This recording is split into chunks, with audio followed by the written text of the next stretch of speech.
Hey guys, welcome to SEMA 2019. I really hadn't planned on doing this, but I'm going to try to do a little vlog of some of the things I see here today. Give you guys a quick little tour, both today and for the following days coming up, and I hope you enjoy. So today is Monday the 4th. It's really just setup day. SEMA doesn't officially start until tomorrow, but you can see the cars were already in the background here. Inside, it's fast and furious. I'm just a buyer this year, so I can't go inside. I'm not an exhibitor, but there's some stuff in the lobby I can show you, and then tomorrow the good stuff starts.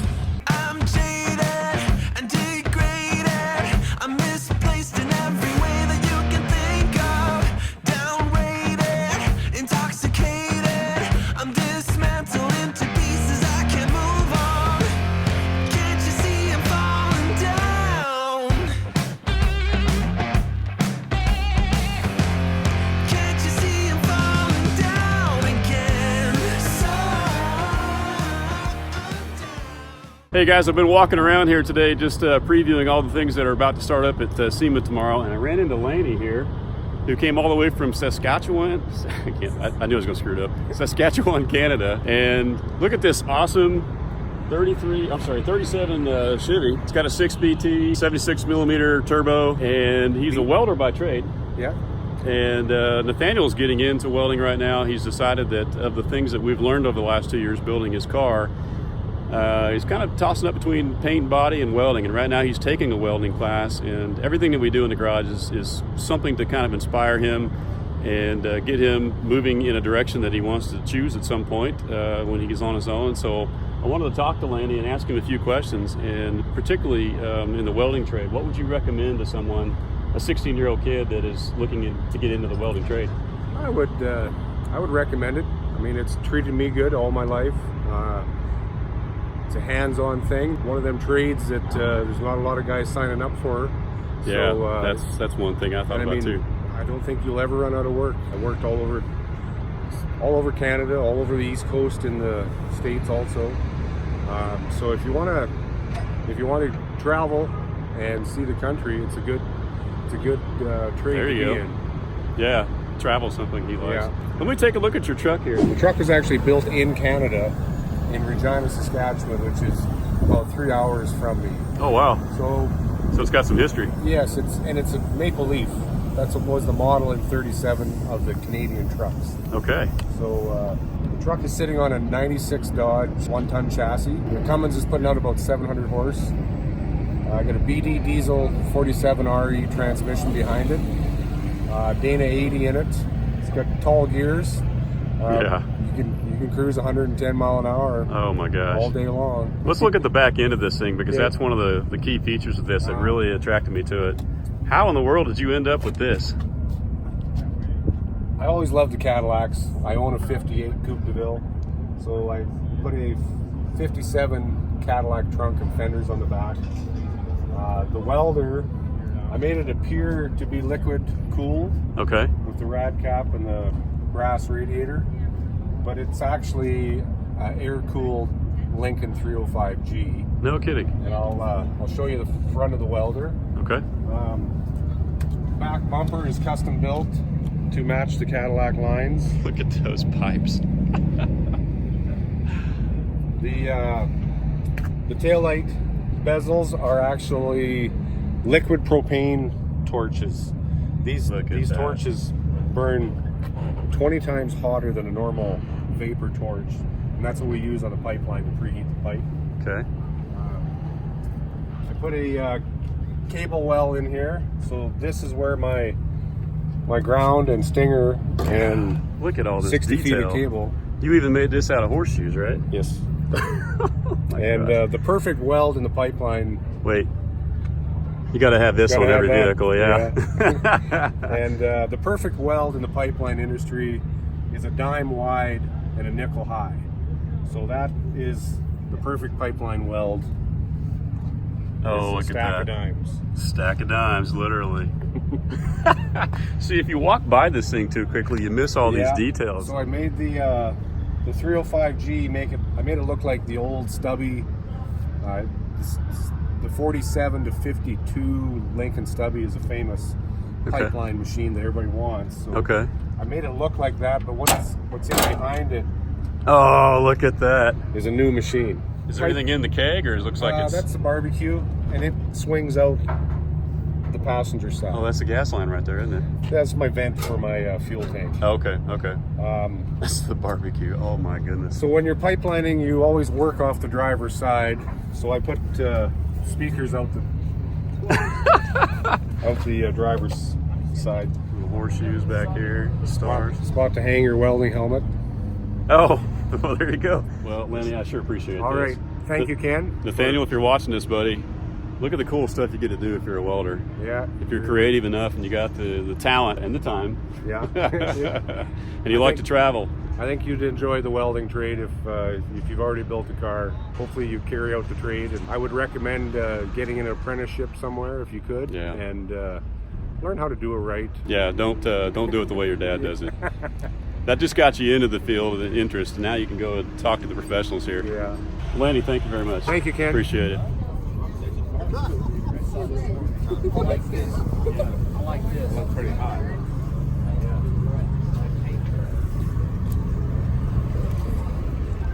Hey, Vegas. Hey, buddy. Hey, buddy. How you doing, Good. Ken? There we go. Hey, There we man. go. It does Somebody to see can ya. stick. What's up, buddy? How are you, Hey. man? Good to see you, man. Yeah. I'm just, putting self-tappers in at the last minute, Oh, yeah. You know, Yeah. as one does. Last minute As one details. does. Last with minute a stuff. piece of vehicle. Why not work on it in the parking lot at SEMA? Well, Right, we made right. it to SEMA. I mean, Hey, you're here. I You're also here. worked on it in parking lots on the way to SEMA. Full So disclosure. how much of the list is left?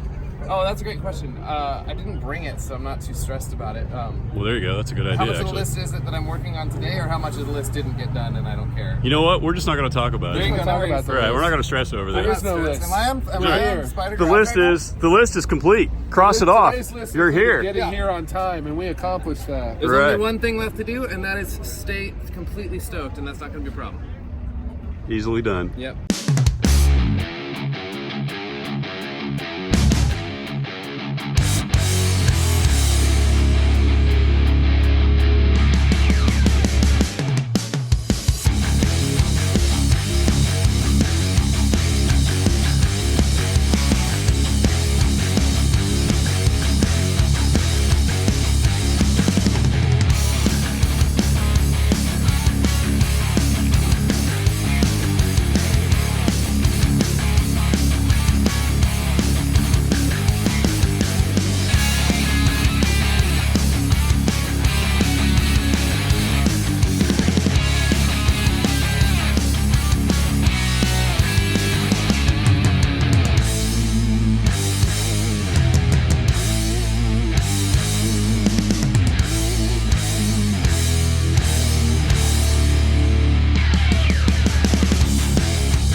Thank you everybody for coming, and are you guys ready to see this thing? Yes. Pretty ready to cover.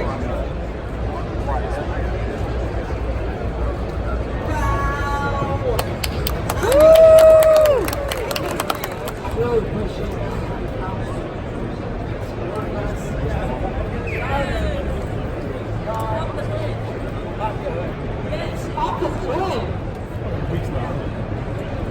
Absolutely gorgeous. Everybody, just give them a round of applause for this car.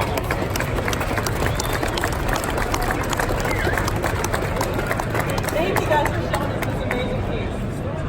Thank you everybody for coming. Happy SEMA 2019, baby. Should we do First day of SEMA inside here today, guys, and it's already been a whirlwind of activity. It's about midday, and I've already met with a lot of old car friends and seen a lot of cool cars. Matt and I have been tooling around different locations as well. Hung out with Aaron and Emily for a little while. I would interview them, but it's just weird. They're just good friends, you know. It's not the kind of thing you want to shove the camera in front of their face. And their day is so busy as it is anyway. So it was just nice to sit back and have a little talk with them, and while they had like a 10-minute breather. Let me show you around some of the cool stuff.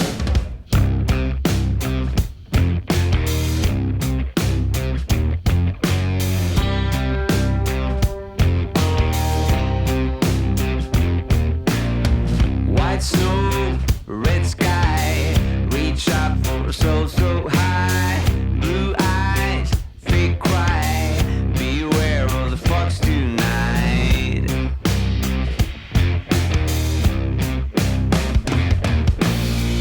Cold feet, a dark rain, my blood in your frozen veins, dream high, no pain, run fast in the broken chains.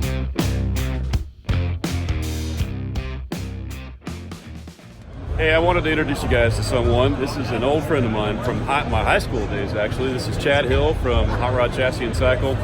And Chad is one of the brains behind this car right here. But I wanted to talk to you because you were someone that I knew in high school at Nathaniel's age.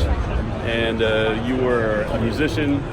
We were in marching band together, by the way. So here you go, Nathaniel. Even your marching band friends you may know 30-some years from now and make connections with. You were artistic as well, and I wanted to ask you how you took that and made a career out of the things that you were passionate about at that age. Well, I went to, I always drew a lot, drew cars. But we were always into cars. We always talked cars and bands. All the time, yeah. Going to like contests and stuff. Cars were always important to us. So, I always loved the cars, but at the same time, as an artist, I always wanted to be a designer. So I went to school for graphic design at Ball State. Right. And when out of school, I got a job designing packaging for the toy industry, the personal care industry, salon selections, degree, Trivial Pursuit, Monopoly. Oh, wow. I didn't even know that. Yeah, lots of that kind of stuff. Wow. So I did that for 19 years, but along the way, I had met Kevin and we became partners. I started doing the marketing and the advertising. That's kind of how we hooked up. Right. So I was helping him do stuff, and he asked me to become his partner. Right. So from there, I kind of got exposed into this world as the company grew and expanded. It was already the world that you were in love with anyway, but now you actually could get into it professionally because you were a partner in an upstart company. Right. I had started doing like t-shirts and stuff for this car show, car club, but not called the 100 Car Pilot. Oh yeah. So Heard of that, yeah. people started knowing me by Django Studios, which is my design firm. Right. Now my design firm. So just kind of grew as people started doing this, and I could expand into other things. So it's really about connections as well. Oh yeah, totally. When you start, one minute you're designing packaging for, what'd you say, for toiletries and shampoo and things like that. The next minute you've got people in the car industry who are becoming interested in your talents. And now you're able to take what you're really good at and then use it in a world that you're really passionate about as well. So it takes time. It does take time. Definitely one lesson to take away from this. I worked downtown Chicago for 19 years. My boss got sick, got cancer, and passed away. So I had to get a job or figure out what I was going to do. So you're really at a crossroads at that point then. I didn't realize that. I didn't know your boss had passed away. So Okay. encouragement from Kevin and so many other friends that I should just go out on my own. They believed in me. Yeah. I had made enough connections where I felt I could do that. So I did. I started Django Studios officially in 2012. 12, okay. I didn't know how long it's been around. So you're co-owner or partner in Hot Rod Chassis and Cycle as well, but but you also run your own design firm called the Django Studios. Right. And so you do a lot of work on the side as well. This whole booth. Yeah, he designed this entire Stuart Warner booth, which, by the way, side note, you're the third generation Stuart Warner employee. Yeah. And so it's a very cool connection. My grandfather retired from Stuart Warner. I have a plaque from 1948 that says 20 years on it from Stuart Warner. Oh, that's wild. My dad worked the summer in Lebanon there at the building. Right. At our hometown in Lebanon, Indiana. Yeah. So now I'm a designer hired by Stuart Warner, which is pretty awesome. So I designed this whole booth. There's 3 gauges on the left side over here. The Muscle series, the Mariner series and the Catalina series, and I designed those axle gates. That's awesome. That's so cool. Well, so I think the takeaway that I'm getting from this is that you got to start somewhere. So if you're designing toilet paper rolls at some point, it's okay, because you just never know where that passion is going to take you some point. Don't lose sight of the things that you really find joy in. Understand that you're not going to start your first job where you really want to, but you got to work your way up. And if you don't lose sight of that, it's going to happen.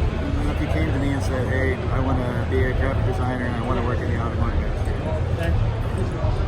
it's not impossible to start out doing that. You Right. just would have to have your due diligence in place of, seeing some of these companies, seeing what companies are local to where you are or where you want to be, and just start, working on your portfolio and getting experience. Well, if you have to, sweep the floors in the shop for a while if you have to. Yeah, I mean, just get to know the guys. If they don't have a position open for you, start somewhere. I mean, and somebody at some point may take you under their wing and see that you were serious about it and start teaching you some things. Chad, thanks very much, buddy.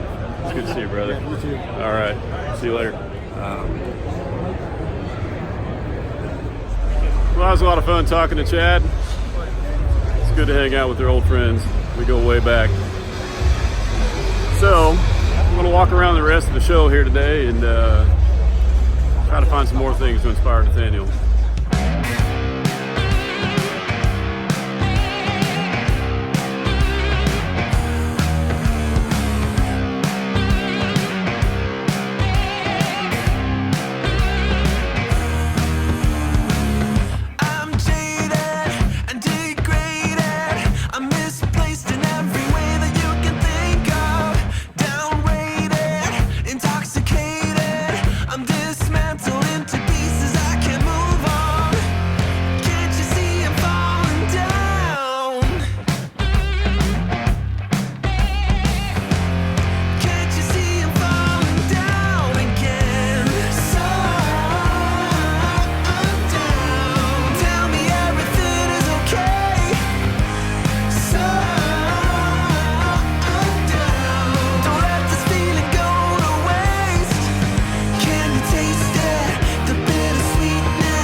Thanks for coming out. Again, appreciate everyone who came in today. Appreciate you guys. Let's go Hot Wheels!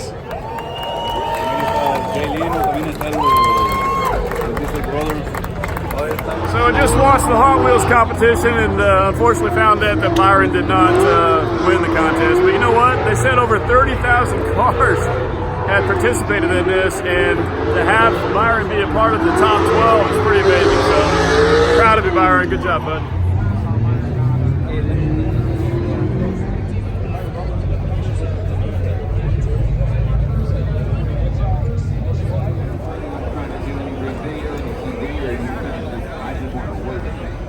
I think we're going to close day 2 out today, guys. I'm going to pack it in, get off these feet. They're killing me. It's been sensory overload today. So it's been a fun day, though. So pack it up. See you guys in the morning.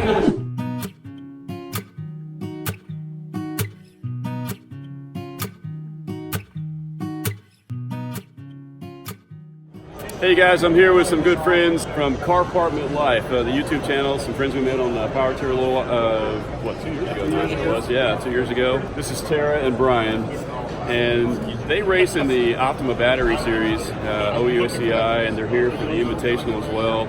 They got some killer cars, but what's unique about them is that they turned their passion into almost a full-time career. I mean, you have outside jobs as well, but you guys actually live in your garage.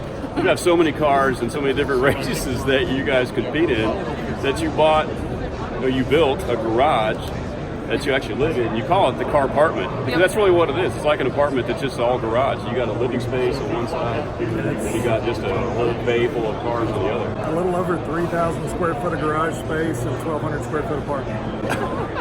Is that really what it is? Yeah. 1,200 square foot? Yep. Oh, wow. Goals, baby. 1 bedroom, 1 bath. That's all we need. Well, what I love about it is that you guys obviously have a passion for racing and for cars, and that's what you guys are all about. And you were able to turn that into able to have outside jobs and do what you wanted to, but still find that balance between your passion and your work as well. And I love it that that's what kind of makes you guys unique. And that you can, some people call it weird, some people think it's pretty cool. But I think that people will look at this and think, you know, you can think outside the box and still follow your passion and the things that you love, career-wise and hobby-wise, and find that balance. I think you guys have really struck that balance. That's what I love about it. That's what makes you guys really unique. And that's what I want Nathaniel to take away from this as well, is that you don't have to go to college, you don't have to get that degree in whatever. You can still do what you love and find some way to make it work in your full-time life. And Don't follow everybody else. yeah, and even where you live. Maybe you can build your own car apartment. You know, we both work somewhat normal jobs that are not car related. Yeah. But luckily they afford us enough income and time to be able to do what we love. That's what I like about it. Yeah, that's what I love about you guys. So, anyway, we met these guys a couple years ago on Power Tour. We just actually, what was interesting was that I think it was Emily from Flying Sparks Garage that both kind of goaded us into starting a YouTube channel about the same time. Yeah. And you guys have a YouTube channel. I'll put a link to it down below in the description. And then that's about the same time that we started ours. I wasn't really sure if I wanted to start it, and Emily said, "Make it happen." You know what happens when you dare a military guy? I'm like, it's done. I'm going to do it. So, anyway, it's good to see you guys. See you. Great to run into you again. And, So good to see you, kid. you guys take care, all right? Thank Yeah. you. See you guys.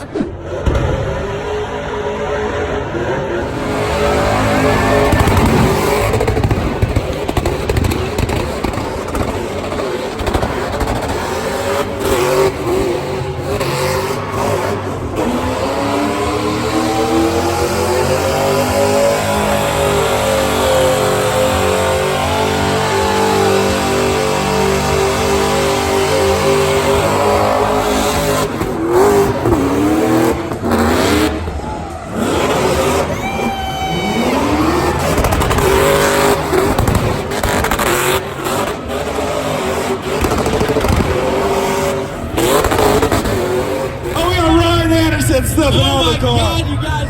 I know that was loud out here, but you guys, that is the nastiest thing I've ever been in right there. Who's having a good time at Hoonigans today? Yeah. And last but not least, let's give it up to this classy man hopping out of the driver's seat. Look, he came for business.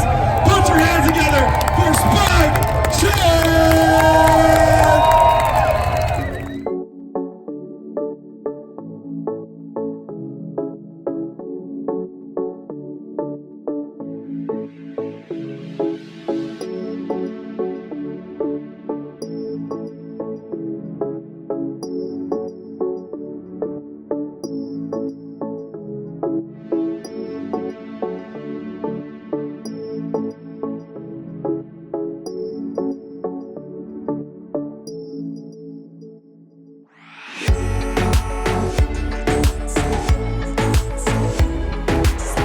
You're gonna get going in 3, 2, 1.